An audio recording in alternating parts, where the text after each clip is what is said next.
Muito bom dia a todos e todas.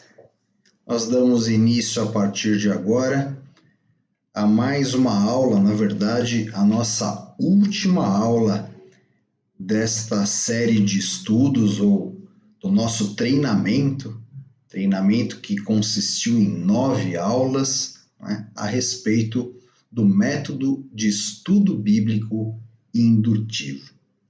E hoje, conforme eu havia prometido, nós vamos novamente fazer um estudo completo de um texto aplicando as 3 fases do estudo. Até essa altura, creio que você já saiba, decore e salteado, que o estudo bíblico indutivo consiste na observação atenta do texto bíblico, na interpretação e na aplicação, não é?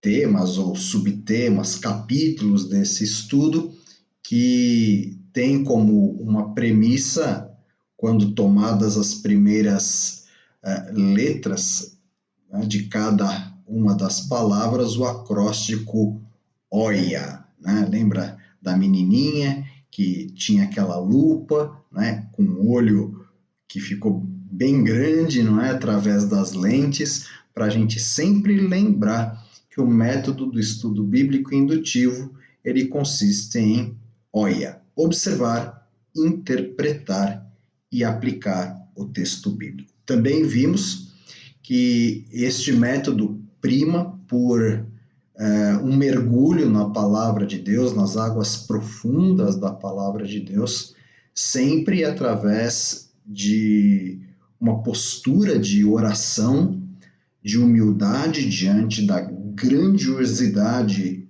e da majestade do Deus da palavra, na certeza de que através da oração e pela presença do Espírito Santo no nosso coração, o mesmo autor que inspirou autores sagrados, que é o próprio Deus, na pessoa do Espírito, atuante em nós, na dinâmica da palavra, o mesmo Deus que inspirou as sagradas letras estará conosco através do nosso pedido humilde para nos ajudar a compreender as palavras que ele mesmo inspirou.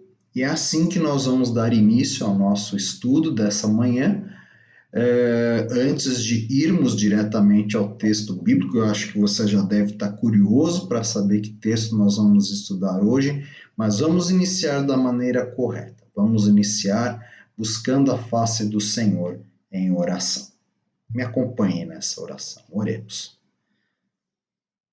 Amado e bondoso Deus, nós te agradecemos pelo tempo riquíssimo que passamos juntos estudando a tua palavra, nos aperfeiçoando numa metodologia já milenar de estudo da Bíblia, que tem enriquecido leitores ávidos pela tua sabedoria a compreender a profundidade da tua vontade para nós, seres humanos, através das sagradas letras. Que, de fato, ó Deus, a partir de agora, e essa é a minha oração, que cada estudante da Bíblia possa alçar voos cada vez mais altos, para que possam compreender, para que possam, de fato, enriquecer a sua alma e uma prática abundante de vida através da compreensão plena da tua doce voz e da tua vontade para nós, tão bem expressa na tua palavra, que é um tesouro de conhecimento, é um tesouro que nos inspira a viver uma vida que vale a pena, uma vida de valor na tua presença e de testemunho diante dos homens. Nos ajuda agora, Deus, no estudo desse texto, que mais do que uma etapa didática da nossa formação, que o estudo do texto que veremos a seguir possa nos ensinar grandes verdades da tua palavra. Nós oramos em nome de Jesus. Amém. Muito bem, vamos ao texto. Olha aí está ele. Nós vamos hoje então falar um pouco sobre Romanos, capítulo 12, versículos 1º e 2º. E por que eu resolvi utilizar esse texto? Por dois motivos muito simples de entender. Porque durante todo o desenvolvimento do método e também no último domingo, na última aula, quando nós desenvolvemos então um estudo completo, condensado num único encontro, eu vim trabalhando a título de exemplo e a título de facilidade pedagógica textos dos evangelhos. Então, hoje eu deliberadamente decidi então encerrar esse período de estudos com um texto epistolar, né, com uma carta do apóstolo Paulo, onde nós vamos poder exercitar outros aspectos da ferramenta, né, que foi dada a vocês através das tabelas, especialmente no momento da observação, né, nós teremos aí um outro caminho a seguir para formular o nosso entendimento a respeito do texto. Espero que você tire um ótimo proveito a partir disso. E claro que esse texto também ele foi cuidadosamente escolhido para coroar esse momento, né, que é a nossa despedida desse momento de treinamento, um texto bastante sugestivo que fala sobre a conformação, a transformação da nossa mente conforme a vontade de Deus, que é encontrada nas Escrituras Sagradas. Então vamos lá? Vamos ler o texto? Se você quiser, pode repetir em voz alta comigo, faz muito bem, mas já ajuda pela sonoridade a nossa compreensão do texto bíblico. Ok? Então, vamos lá. O texto diz o seguinte: portanto, irmãos, pelas misericórdias de Deus, peço que ofereçam o seu corpo como sacrifício vivo, santo e agradável a Deus. Este é o culto racional de vocês. E não vivam conforme os padrões deste mundo, mas deixem que Deus os transforme pela renovação da mente, para que possam experimentar qual é a boa, agradável e perfeita vontade de Deus. Amém. Muito bem. Então vamos à nossa tabela, né? Não adianta agora mais eu perguntar, não tem mais nenhum tipo de mistério para fazer, porque eu já dei o spoiler lá atrás, né? Eu ia perguntar para vocês, como eu tenho feito sempre quando mostro essa tabela, sobre qual gênero literário vocês acham que é catalogada essa leitura. Mas eu já disse que a gente ia trabalhar, então, uma forma instrutiva, uma forma de exortação, uma forma epistolar, de epístolas, de cartas apostólicas à igreja, então não tem mais mistério. Vamos aí diretamente ao ferramental prático a respeito dessa etapa de observação. E o que nos diz aí, não é, o quadro, conforme você está vendo, a título de exemplo para esta forma do texto bíblico, é que, especialmente nas cartas paulinas, nós fazemos muito bem em observarmos criteriosamente o desenvolvimento lógico de um tema. Né? As cartas do apóstolo Paulo, como esta aos Romanos, aos Gálatas, mesmo as cartas pastorais a Tito, a Timóteo, até mesmo as cartas de outros apóstolos, mas especialmente as cartas paulinas, existe um desenvolvimento lógico da ideia que Paulo quer mostrar, que realmente ela demonstra um brilhantismo sem muitos comparativos. E a gente percebe, claro, que Deus, como autor da Escritura Sagrada, como sábio dos sábios, fez questão de utilizar os autores humanos dentro das características que lhes eram peculiares. Por exemplo, se você lê um escrito do apóstolo Pedro, você vai encontrar algumas notas mais rudes na maneira de se expressar. Se você lê o Evangelho de Marcos, Marcos não era apóstolo, né? Acredita-se sim que Marcos tenha escrito o Evangelho de acordo com as memórias de Pedro. Você vai entender claramente o porquê o Evangelho de Marcos ele é um evangelho mais curto.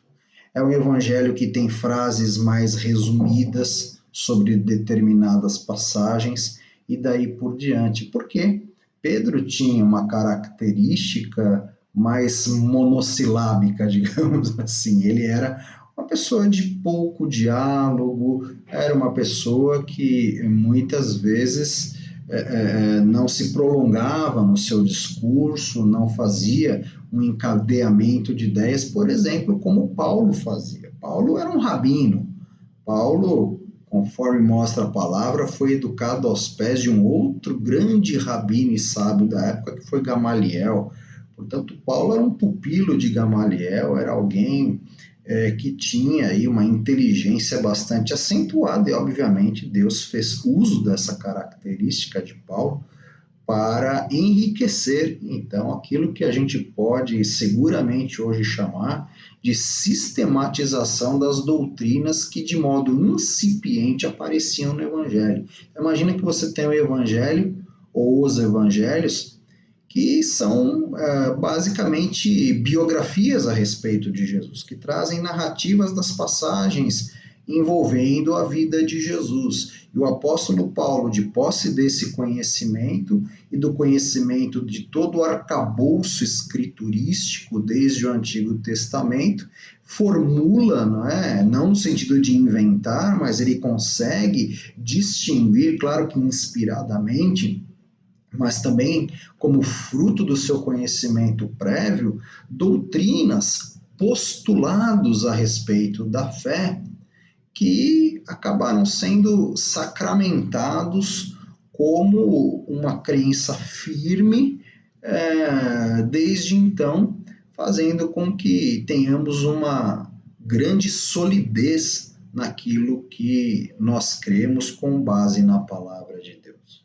Ok? Então, é muito importante que, lendo cartas especialmente paulinas, estejamos atentos a esse fluxo lógico de ideias daquilo que Paulo escreve.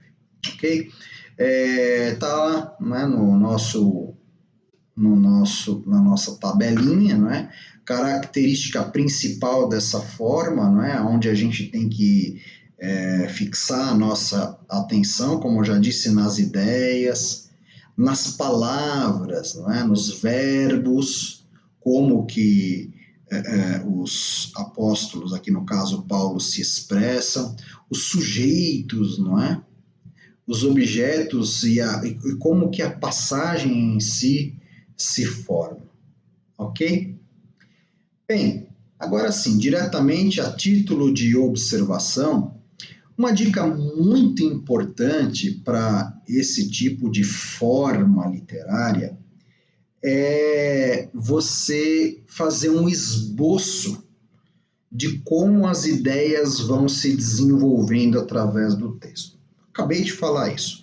É muito importante que a gente distingua o fluxo de ideias, a lógica que é trazida ou apresentada pelo texto. E às vezes você lê a passagem uma vez, você lê duas, As passagens escritas por Paulo, os textos escritos por Paulo, têm uma vivacidade literária gigantesca. Então, às vezes, você lê uma vez, lê duas, lê três, parece que aquela propositura fica difícil da gente distinguir um caminho, Então, não tem problema.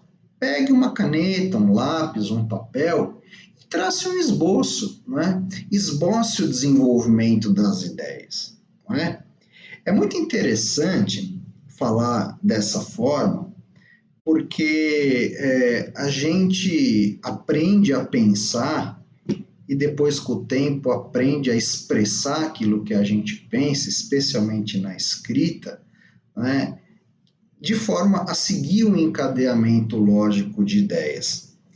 E é interessante quando a gente observa que dentro do universo do saber humano, nós temos pessoas que chegam à sua formação acadêmica vindas de disciplinas e cursos de exatas, por exemplo, que tem mais afinidade com números, com a matemática, com a física, com a química, não é? Por exemplo, os engenheiros. Você tem pessoas que têm mais afinidades em raciocinar de forma direta algumas expressões que formam um discurso integral. Por exemplo, gente que vem da formação de humanas, alguém que estudou letras, jornalismo, estudou direito, enfim, uma série de situações. E então isso me faz recordar, né, a minha maneira de aprender a expressar aquilo que eu pensava e que eu gostaria de colocar no papel a título de escrita, no início da minha caminhada aí, principalmente dentro da teologia. Para muitos que me conhecem, sabe que a minha formação anterior ao seminário é uma formação na área de exatas.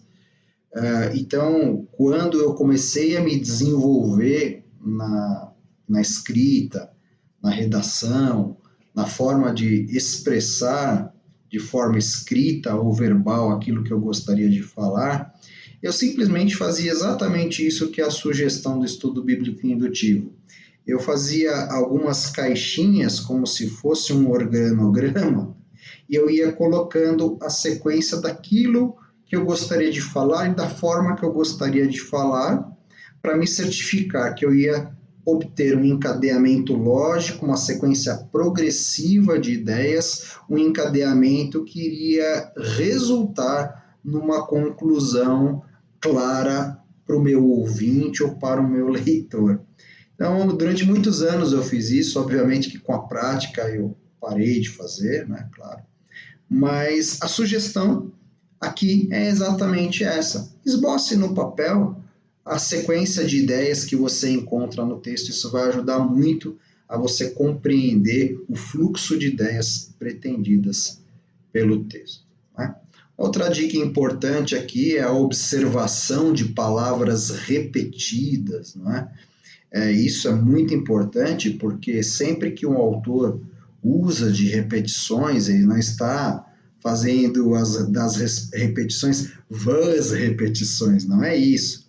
Às vezes a ideia do autor é chamar a atenção do leitor para algo especial através das repetições. Também é muito importante, já que nós vamos observar num texto epistolar, nesse tipo de literatura, um fluxo de ideias, prestar bastante atenção em algumas palavras de transição. Aliás, nós temos uma aqui no nosso texto, é a primeira palavra do nosso texto, é um portanto.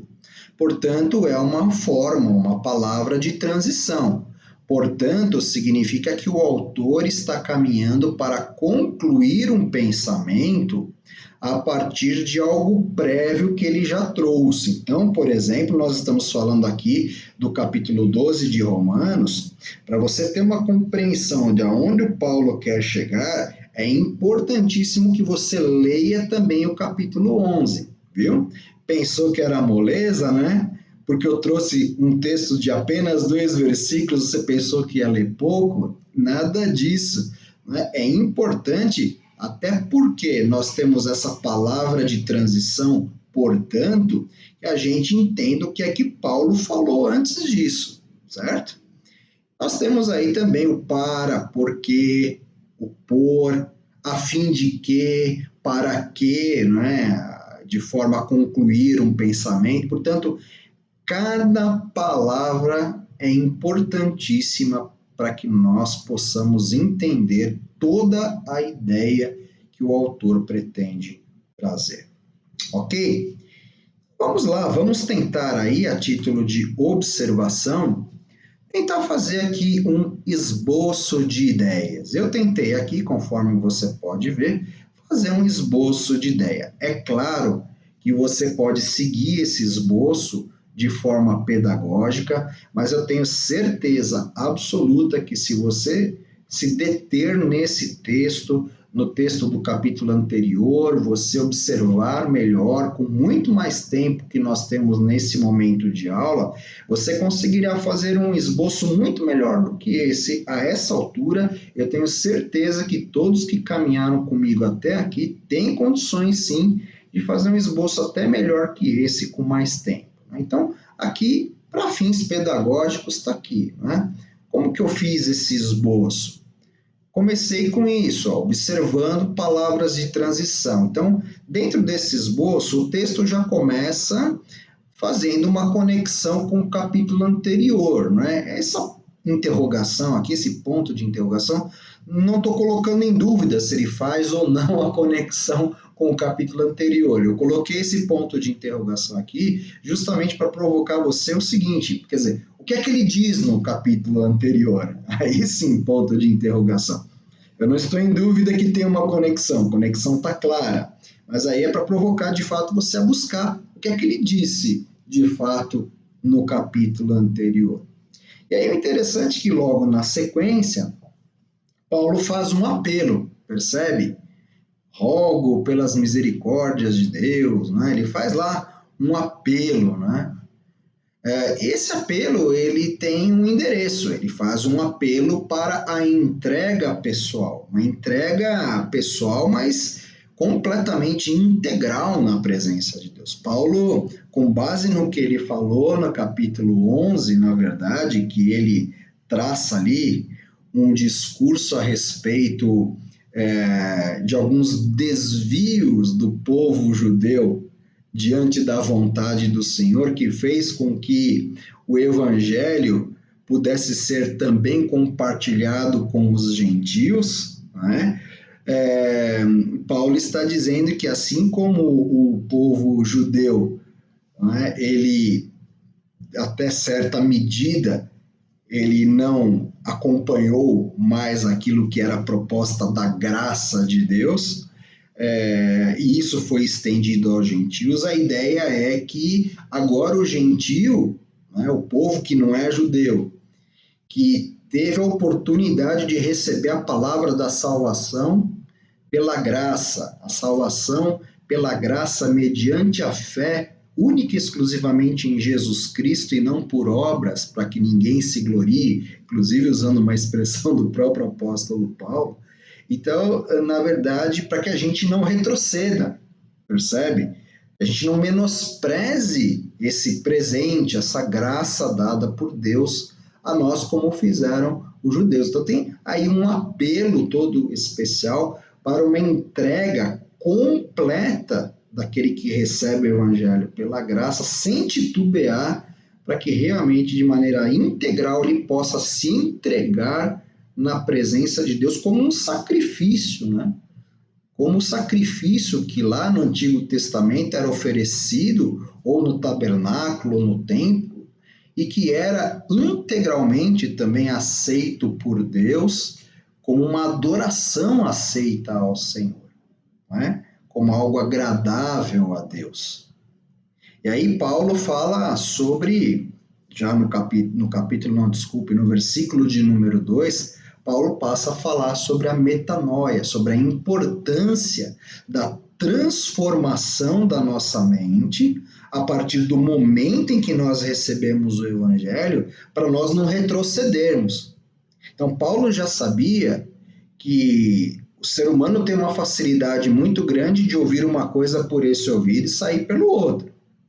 Então, para que isso não aconteça, essa palavra precisaria ser guardada no coração do ouvinte, selada na sua alma.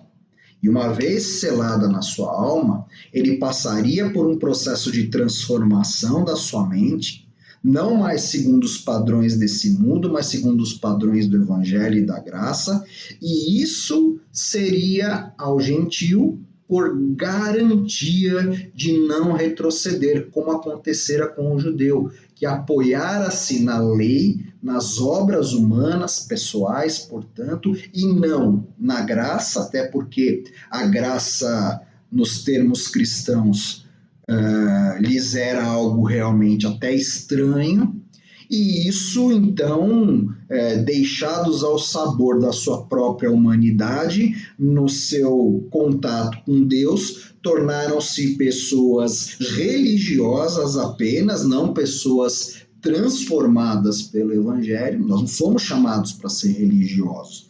Nós temos uma religião que é algo que dá fluidez à nossa fé, que nos une comunitariamente, aprovada, sim, por Deus, instituída pelo próprio Cristo, somos cristãos, mas, na verdade, a religião em si, ela não leva ninguém a Deus, ela não torna uma pessoa salva por si só. A pessoa somente, ela tem a sua salvação, ela é uma pessoa que vive o evangelho, ela pode ser chamada genuinamente cristã a partir do momento que ela é selada pelo Espírito Santo, pela obra da graça de Deus mediante a fé em Jesus Cristo como seu único e suficiente Salvador, a transformação, né, do homem numa nova criatura, agora criado segundo a imagem do segundo Adão, do homem por excelência que é Jesus.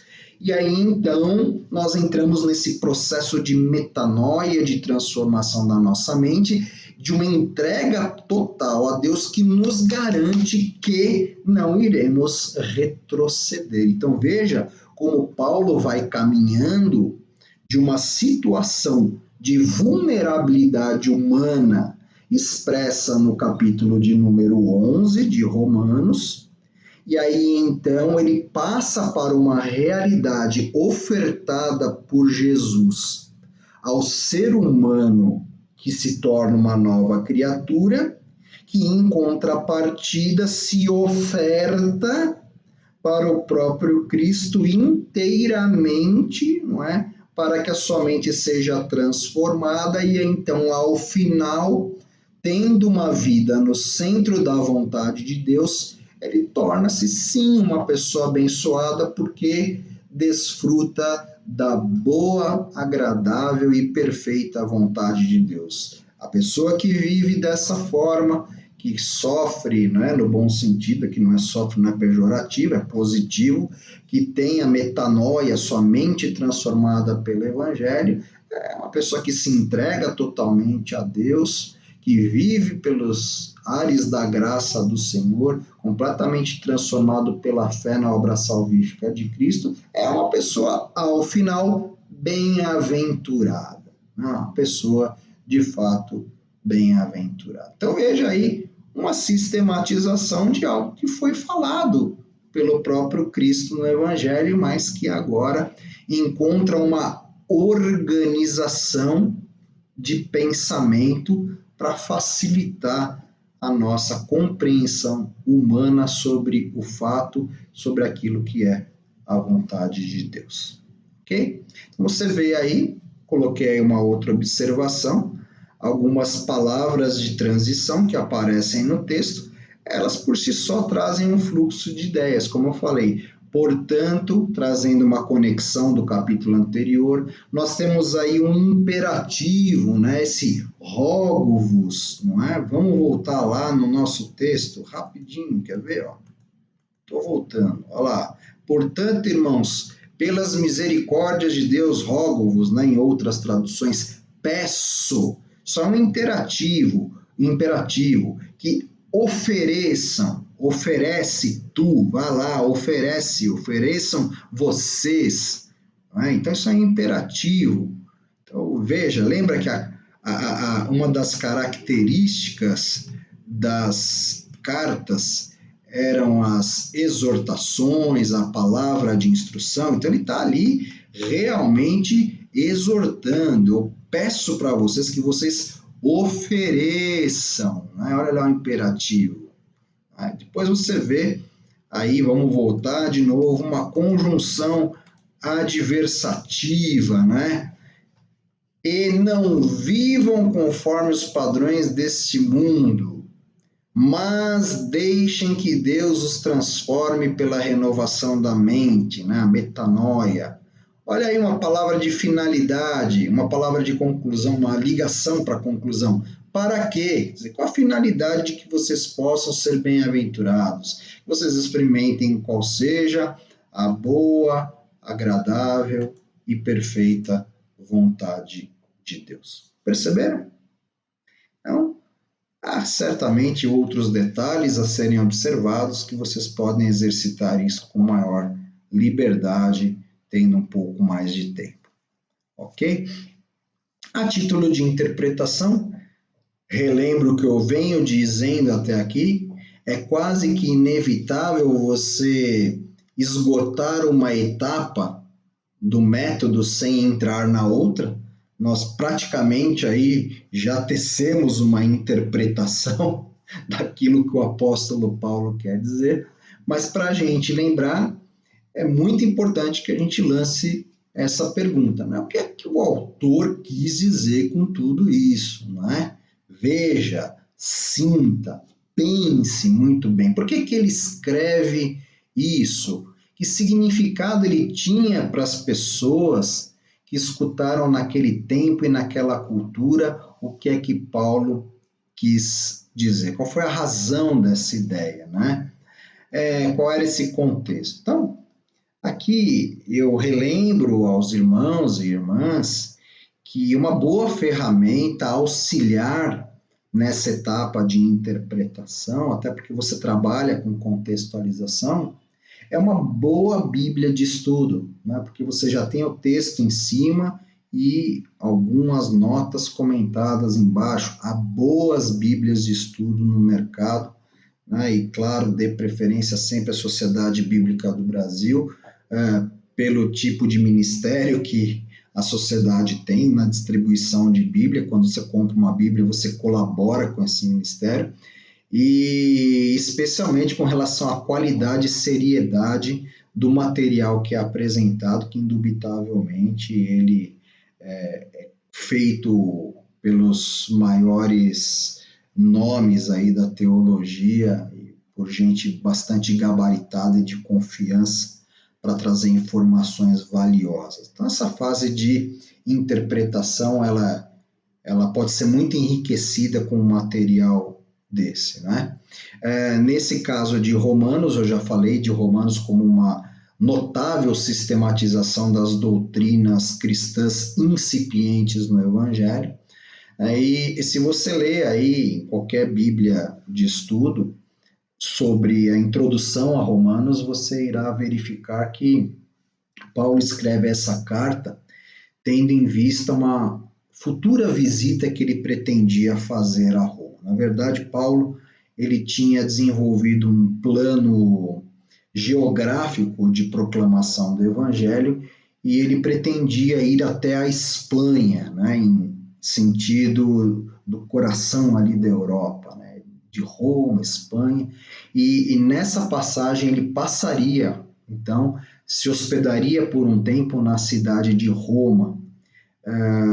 E como ele já tinha ali uma comunidade cristã, essa comunidade cristã lhe seria por base, inclusive reuniria os recursos suficientes para que ele continuasse a sua viagem como missionário, né? Então, Paulo, tendo em vista essa visita futura para Roma, ele escreve essa carta à comunidade cristã que estava em Roma, como se fosse uma carta que traria informações de nivelamento daquilo que ele iria conversar com eles e expor, né, a título de proclamação da palavra e até mesmo congraçamento para que ele fosse enviado por aquela igreja como missionário à região da Espanha. Então é aí que ele escreve com uma carga doutrinária bastante sólida, e especialmente aqui ele vai apresentando o cristianismo como um ato da graça de Deus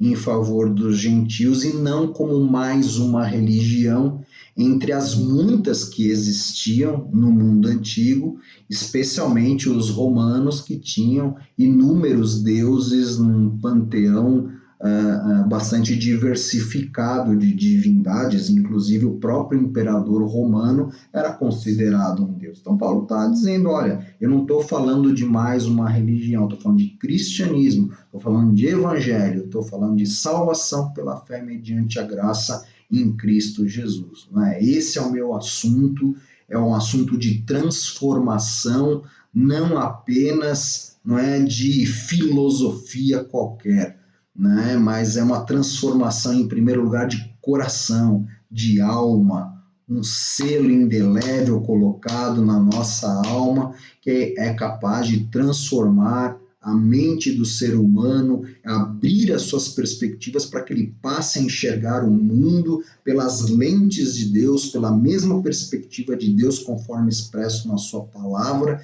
É assim, eu tenho falado ele diz a eles, eu quero falar de metanoia, eu quero falar de transformação, que faz com que o homem qualitativamente se aproxime do coração de Deus através de Cristo Jesus, sem o qual isso jamais seria possível, ou é possível, jamais isso é possível, será possível para qualquer ser humano comum sem Cristo, obviamente.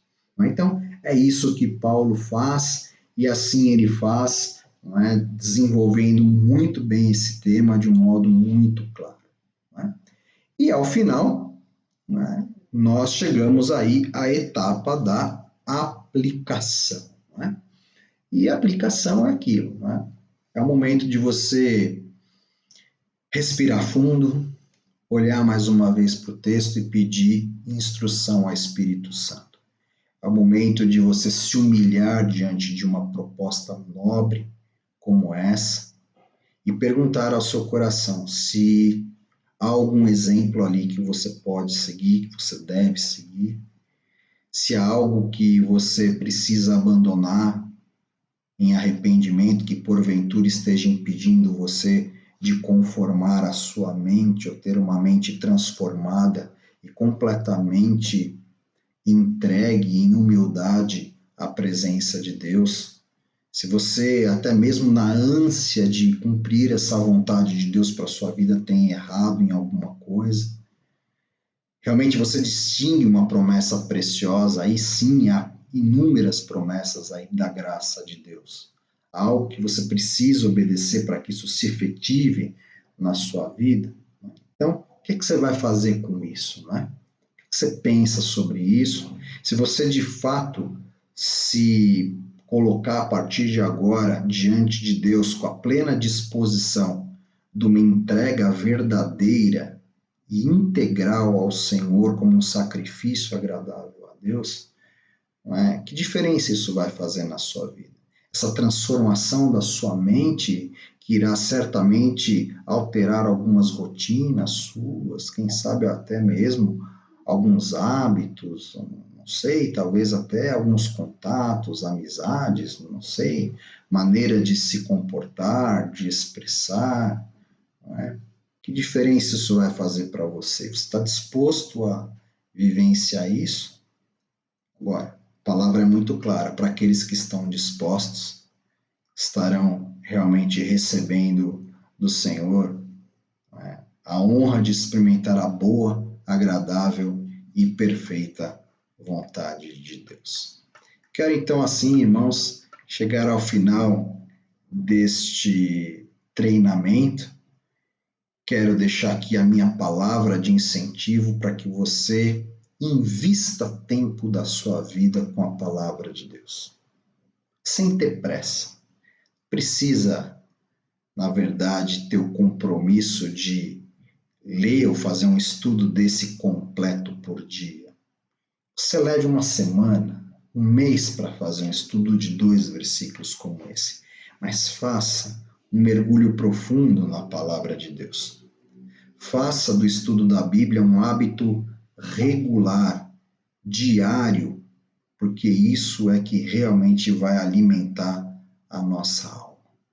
Nós precisamos alimentar a nossa mente do tudo que aquilo que é bom, que é belo, que é justo, que é agradável, que é perfeito.